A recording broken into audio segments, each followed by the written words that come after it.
Oke teman-teman, selamat berjumpa lagi dengan acara Ngobras, ngobrol tentang sastra. Ini episode yang ke-14 ya. Episode 14, kita masih syuting di perpustakaan Universitas Pamulang Victor. Ini tempatnya keren, santai kalau mau baca. Nah, teman-teman yang belum pernah ke Universitas Pamulang Victor, kalian gampang Google masih ketemu. Jadi perpustakaannya luar biasa teman-teman, luas sekali, bagus sekali. Teman-teman boleh kunjungan ke sini dari kampus-kampus, kita belajar bersama, diskusi bersama, bedah buku bersama. Ini episode yang ke-14. Sekali lagi, yuk teman-teman, saya akan mengajak kalian semua untuk bedah novel yang sudah membaca novel, ontologi cerpen, puisi. Kita bedah di sini, kita sharingkan kepada teman-teman untuk memotivasi adik-adik yang di luar sana supaya mencintai sastra, mau membaca, dan pada akhirnya nanti teman-teman akan mendapat banyak pengalaman dan pengetahuan. Ingat ya, pengetahuan itu penting sekali supaya teman-teman nanti punya peradaban yang maju. Dan salah satunya membaca itu menaikkan IQ kalian. Ingat, IQ orang Indonesia 48.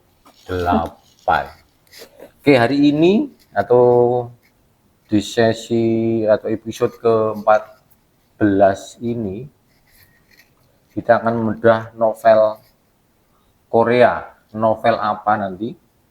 Ini judulnya apa, Mbak? My Crazy Feminist Girlfriend, Pak. My Crazy Feminist Girlfriend. Pengarangnya Pengarangnya dari Min Jiyoung dari Korea. Ini novel tahun berapa nih? Novel cetakan pertama di tahun 2023. Oke, ini novel juga menjadi objek kajian skripsimu. Iya. Oke, teman-teman, mari kita bedah bersama. Kita belajar dari budaya Korea. Kalau kemarin tuh Jepang, kita bedah novel Korea supaya kita belajar tentang budaya Korea. Sebelumnya kita kenalan dulu. Mbak yang cantik, sudah punya pacar? Belum, Pak. Oh, lowongan. Oke, ini dari Universitas Pamulang, tepatnya mahasiswa program studi sastra Indonesia. Ya, sastra Indonesia semester 8. Semester 8. Ini semester akhir lagi nyusun skripsi. Silakan perkenalkan nama lengkap. Oke, baik, terima kasih Bapak sebelumnya. Perkenalkan semuanya, nama saya Nilam Sari. Saya mahasiswa semester 8 di Universitas Pamulang.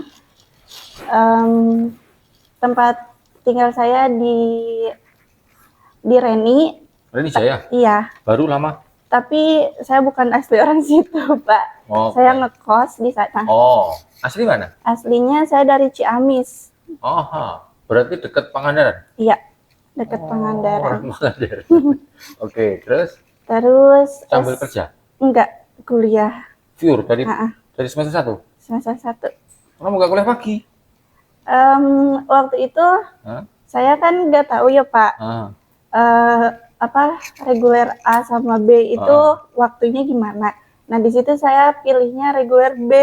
Malam. Jadinya malam. Terus ketemu teman-teman nyaman, nggak pindah lagi? Iya, enggak. Oke, SD di mana? SD-nya, iya, SD-nya saya di Ciamis, di SD 2 Dharma Raja, itu ada di negeri tuh? Negeri. Terus SMP-nya di SMP Negeri 1 Lumbung, itu juga di Ciamis. SMK-nya di Ciamis juga. SMK Farmasi Pasundan Kawali. Farmasi? Tadi iya, sama. Juga farmasi. Terus tertarik, terus tiba-tiba pindah haluan ke sastra Indonesia. Sempat kerja dulu tapi? Belum, Pak. Langsung belum. kuliah? Jadi waktu itu saya setelah lulus SMK itu pernah kuliah di Bandung, di Piksi Ganesha. Nah, tapi semester 3 saya keluar, Pak. Jurusan reka medis. Jadi tadinya itu dari farmasi saya mau lanjut ke kesehatan lagi. Betul. Tapi kan reka medis juga saya dari nol lagi kan, Pak. Karena tadinya farmasi gitu. Pindah ke reka medis. Waktu itu COVID. kan. Oh iya. Iya, COVID. Terus Iya. kata saya, kok ini kayak gimana ya gitu kan, nggak ngerti gitu Salah kan. sambung. Iya, kayak Nanti ngerekam apa? online mulu kan Pak. Iya, Jadi iya. kayak mulai dari nol lagi, online Untung kamu terus sadar nggak diri ngerti ya. gitu. Iya, makanya dari situ kayak ya udahlah, bertahan cuma sampai semester 3. Mama Terus papa nggak marah? enggak, Aha. karena Kamu ada nomor ya berapa sih, Lang? aku 3. Nomor 3? Enggak, aku pertama. Oh, anak pertama. Terus? Terus dari Berhenti? situ berhenti tuh. Karena bingung kan Pak, aduh aku ngapain ya, bingung gitu kan. Nanya lah ke temanku tuh yang ada, temen SD. Kataku, cariin kampus dong, aku gitu kan. Terus kebetulan dia tuh kuliahnya di Bogor, nggak tahu tuh kampusnya apa, lupa deh. Nanya ke dia, terus kataku ada jurusan apa, pendidikan Indonesia enggak, aku gitu kan. Bahasa Indonesia. Karena tadinya tuh kayak ya udahlah gitu, jadi guru aja lah gitu kan. Nah, terus kata temanku nggak ada katanya di sini, coba deh katanya aku tanya temanku dulu gitu. Nah, temennya itu kuliah di sini di Unpam. Waktu itu dia tuh udah semester 5. Aku tanya dong jurusan apa gitu. Dia jawab kayak jurusan sastra Indonesia katanya gitu. Ya udah, aku tanpa pikir panjang Pak, itu kayak daftar, ngekliknya cuma jurusan ini, sastra Indonesia, 3-3-nya. Nggak ada yang satu, beli dua, beli tiga. Benar, itu 3-3-nya sastra Indonesia, udahlah gitu kan. Karena sebelumnya nanya dulu kan, terus kataku itu gimana sih sastra Indonesia? Ya udahlah easy kata dia gitu kan. Terus kata, oh ya udahlah aku masuk situ aja. Ya udah sampai sekarang semester 8. Oke, terus tapi pernah kenalan bersentuhan dengan novel, puisi, cerpen ketika SD, SMP, sampai SMK? Mungkin karena ini aja kali ya Pak, kayak tugas-tugas aja gitu. Belum sempat sampai baca buku sampai selesai gitu? Belum. Malah baca novel sampai selesai aja pas udah masuk sastra Indonesia ini Pak. Itu aja pas matur Bapak.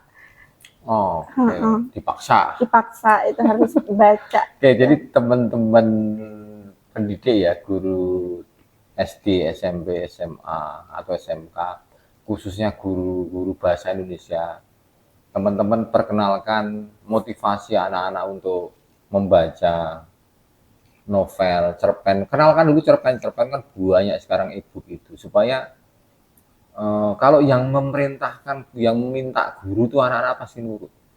Dari situ nanti diperkenalkan, diceritakan, dibuat musikalisasi, puisi, dan seterusnya. Oke, jadi novel ini akhirnya Mbak baca, menarik, kok ini cocok untuk kajian skripsi, feminisme tadi ya. Coba sekarang ceritakan dulu sinopsisnya. Oke, jadi novel ini merupakan karyanya dari Min Ji Young, asal dari Korea Selatan, dan terbit tahun 2023. Ini novelnya. Baca terus sambil ngobrol. Iya. Diterjemahkan oleh Dian. Nah, novel ini tuh mengisahkan. Terjemahannya bagus ya? Enak ya? Enak sih bagus, Pak. Bagus. Terus? Karena kata-katanya tuh kayak anak zaman sekarang banget gitu. Terjemahan itu penting kan. Terus? Mengisahkan Kim Sung Jun, si tokoh laki-lakinya.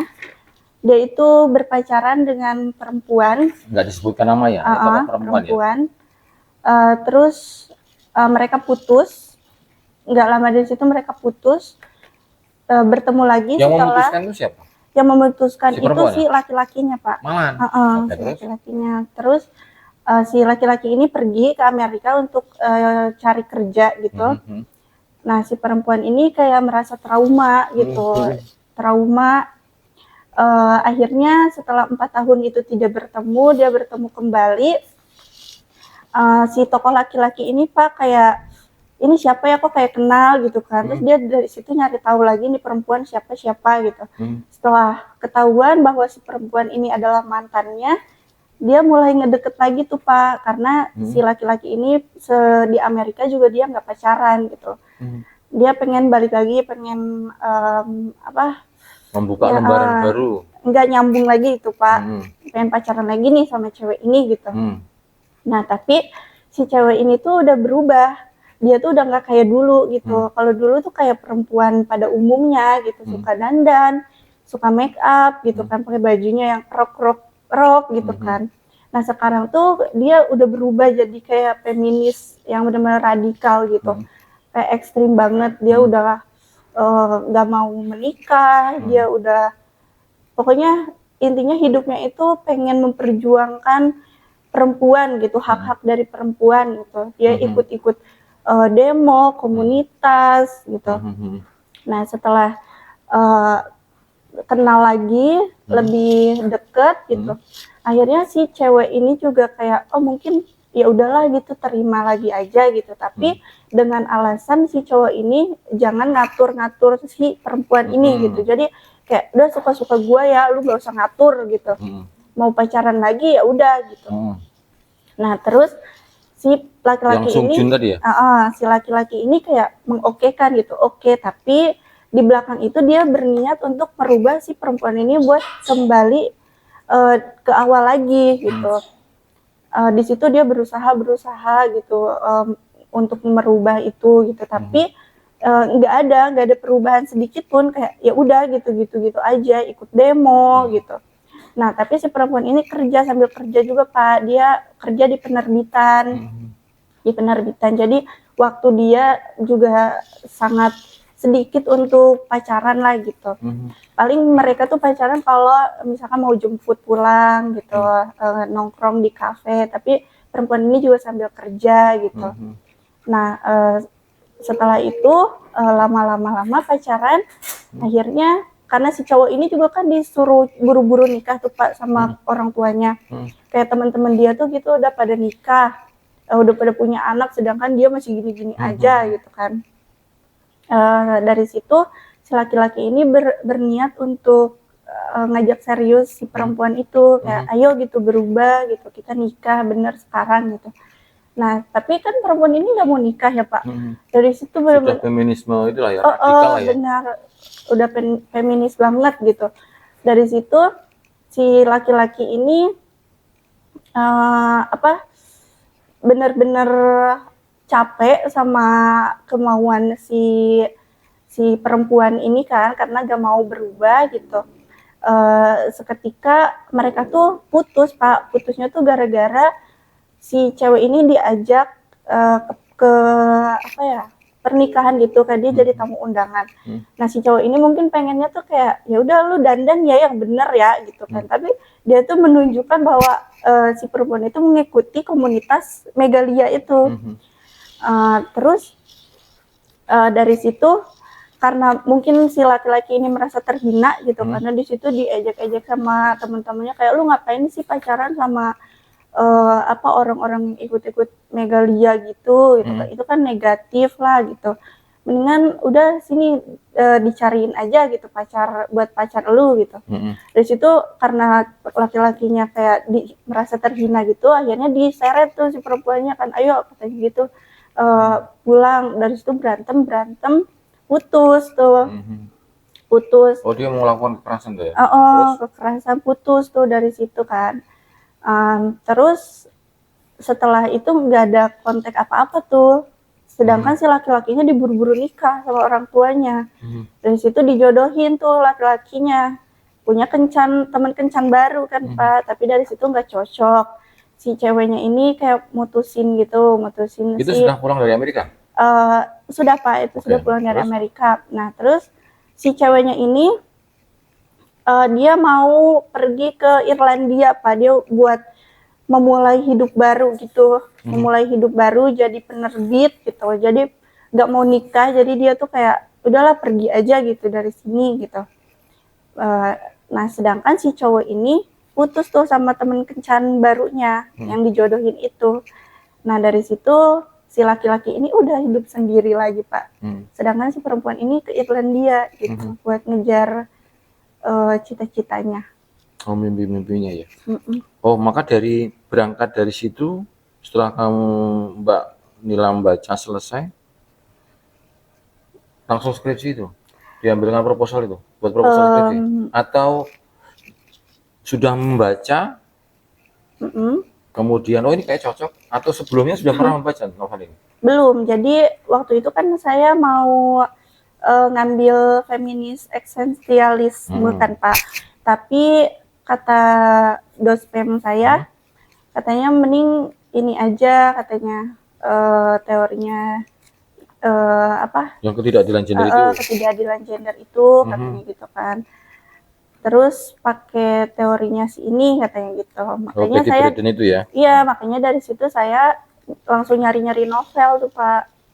Langsung nyari-nyari novel. Oke, tapi untung kamu dapat. Kadang-kadang gini, ada beberapa kasus tidak cocok objek kajiannya, tapi itu random milihnya nih. Itu aku udah novel keberapa ya Pak ini ya?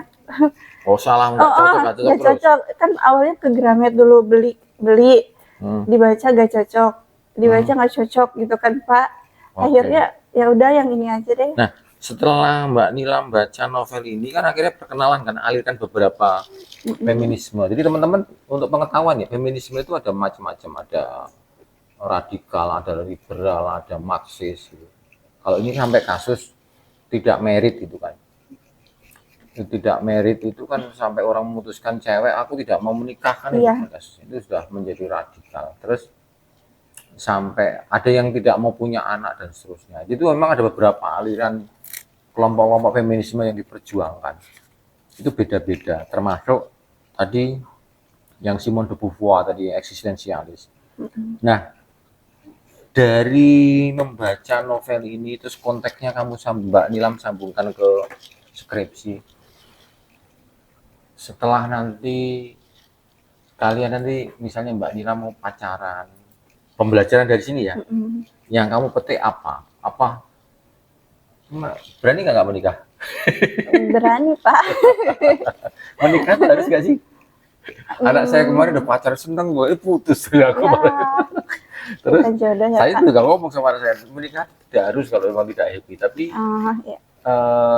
nggak tahu ya kalau perempuan itu kan orang perlu sandaran.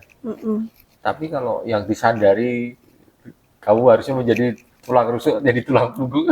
Aduh, berat ya Gimana Pak. coba? Apa impact-nya buat setelah membaca ini? Dampaknya ya Pak buat saya pribadi gitu ya. Dari novel ini kan benar-benar feminisnya itu yang ekstrim gitu ya. Karena menurut saya juga itu kayak gitu ada ya orang yang gak mau menikah gitu kan. Tapi kan sampai, ada latarnya kan trauma. Iya, sampai trauma gitu, sampai membuat dia nggak mau menikah gitu. Kalau menurut saya apa ya? Karena tidak semua orang kayak begitu kan Pak. Laki-laki tuh tidak semua kayak begitu gitu. Tidak semua laki. Jadi jangan. Tapi ada juga seperti ya, ada juga Pak, tapi tidak semua gitu, sebagian aja gitu. Nah dari situ kan kita perlu mencari tahu ya Pak. Sebelumnya kita survei dulu gitu, apakah orang ini benar atau enggak. Kita harus tahu bebet bobotnya gitu. Betul, kan. bibit bobot bebet. Iya, bibit bobot bebet gitu kan itu. Karena kata orang tua dulu juga katanya itu harus cari itunya dulu, penting katanya gitu kan. Nah itu kita harus mencari itu. Apa ya? Karena mungkin saya juga belum pernah merasakan apa ya, pacaran? Bukan pacaran tapi Pak, digituin kan? Iya pacaran pernah, digituin sama cowok gitu kan Pak. Jadi cowok saya kan gitu kan? Enggak Pak, jadi saya kan nggak punya trauma. Yang mutusin baik-baik Pak. Nilam atau cowokmu? Ya dua-duanya lah gitu. Terus saya pikir pacaran perlu dicari tahu dulu itunya, terlebih dahulu latarnya gitu. Karena apa ya? Menurut saya apa ya? Semua cowok itu bisa saling menghargai kalau kita juga kayak menghargai balik gitu Pak.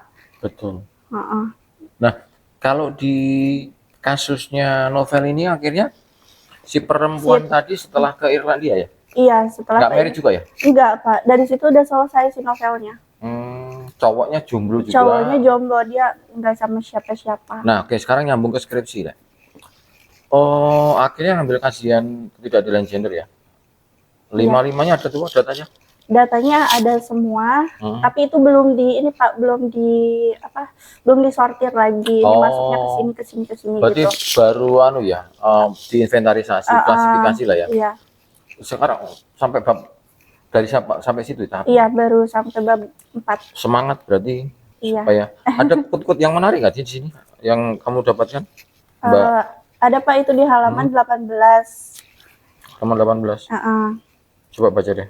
Di situ ada perempuan bukan pabrik bayi. Terus? Udah sih itu aja. Oke, betul. Maksudnya apa dia? Legalkan aborsi. Aku juga ini salah satu dia menuntut aborsi ya dia? Iya Pak.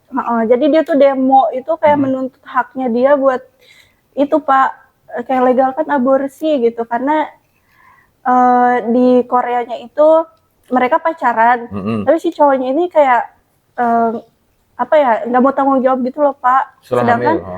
Sedangkan perempuan kan di situ yang di ini ya, yang dirugikan, yang dirugikan gitu, dia harus menanggung apa-apanya gitu. Jadi dia di situ demo untuk memperjuangkan aborsi ini.